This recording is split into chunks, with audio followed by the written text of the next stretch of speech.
Taste the Daily. இந்திய உச்சநீதிமன்ற 52வது தலைமை நீதிபதியாக B.R. கவாய் பதவியேற்றுக் கொண்டார்.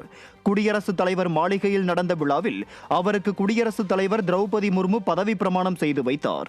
உச்சநீதிமன்றத்தின் 51வது தலைமை நீதிபதியான சஞ்சீவ் கண்ணா நேற்றுடன் ஓய்வு பெற்றதை அடுத்து புதிய தலைமை நீதிபதியாக ஏற்கனவே பரிந்துரைக்கப்பட்டிருந்த B.R. கவாய் தலைமை நீதிபதியாக பதவியேற்றுக் கொண்டார். மகாராஷ்டிரா மாநிலம் அமராவதியைச் சேர்ந்த B.R. கவாய் 1960ஆம் ஆண்டு நவம்பர் 24ஆம் தேதி பிறந்தார். முன்னாள் பீகார் ஆளுநர் R.S. கவாயின் மகனான B.R. கவாய் 1985ஆம் ஆண்டு வழக்கறிஞர் பணியினை தொடங்கினார். மும்பை நீதிமன்ற நீதிபதியாகவும் உச்சநீதிமன்ற நீதிபதியாகவும் நீண்ட காலம் பணியாற்றி பல்வேறு சிறப்பு வாய்ந்த தீர்ப்புகளை அவர் அளித்துள்ளார்.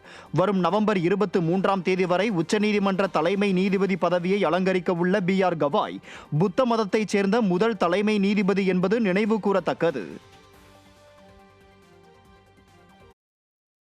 मैं भूषण रामकृष्ण गवई जो भारत के उच्चतम न्यायालय का मुख्य न्यायमूर्ति नियुक्त हुआ हूँ जो भारत के उच्चतम न्यायालय का मुख्य न्यायमूर्ति नियुक्त हुआ हूँ सत्यनिष्ठा से प्रतिज्ञा करता हूँ सत्यनिष्ठा से प्रतिज्ञा करता हूँ कि मैं विधि द्वारा स्थापित भारत के संविधान के प्रति मैं विधि द्वारा स्थापित भारत के संविधान के प्रति सच्ची श्रद्धा और निष्ठा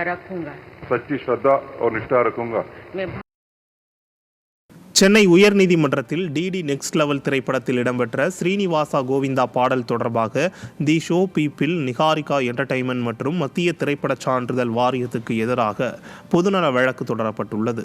வைணவ பாரம்பரியத்தை சார்ந்த பக்தர்களின் மனதை புண்படுத்தும் வகையில் இப்பாடல் அமைந்துள்ளதாக குற்றம் சாட்டி வழக்கு தொடரப்பட்டுள்ளது. இந்து மத உணர்வுகளை புண்படுத்துவதுடன் இந்திய அரசியலமைப்பின் மத சார்பின்மை கொள்கையை மீறுவதாகவும் வழக்கு தொடர்ந்தவர் அம்மனுவில் குறிப்பிட்டுள்ளார். திமுக அரசின் நிர்வாக திறமையின்மையின் காரணமாக 50 MBBS இடங்களை தமிழ்நாடு இழந்திருக்கிறது. தமிழ்நாட்டில் 32 அரசு மருத்துவக் கல்லூரிகள் உட்பட மொத்தமாக உள்ள 77 மருத்துவக் கல்லூரிகளுள் 12,050 MBBS இடங்கள் உள்ளன.